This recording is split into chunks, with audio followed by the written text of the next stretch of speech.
ইচ্ছা করে চাওয়া, ইচ্ছাতেই পাওয়া, ইচ্ছাতেই ব্যর্থতা, ইচ্ছাতেই সফলতা, ইচ্ছাতেই বিচ্ছেদ, আবার ইচ্ছাতেই পূর্ণতা। পৃথিবীর সকল শক্তি হার মানবে ইচ্ছা শক্তির কাছে। তাহলে এখানে ভাগ্যের দোষ দিয়ে লাভ আছে? আমি জানি ভাগ্যটা উপরওয়ালার কাছে, তবে ইচ্ছাটাই তো ছিল তোমার কাছে।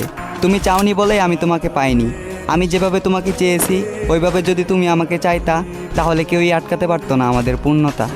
দিনে সূর্য, রাতে চাঁদ দেয় আলো, আমার জীবনটা আলোকিত হতো যদি তুমি বাঁচতে আমাকে ভালো। ভালোবাসার কথা বলেছো ঠিকই, তবে ভালোবাসনি, এসেছিলে ধ্বংস করতে, সংসার করতে আসনি। দিন শেষে ভালোবাসার অভিনয় করে এমন মায়ায় জড়ালে, উপহার স্বরূপ পেলাম মিথ্যে হাসি, চোখের পানি ফেলতে হয় সবার আড়ালে।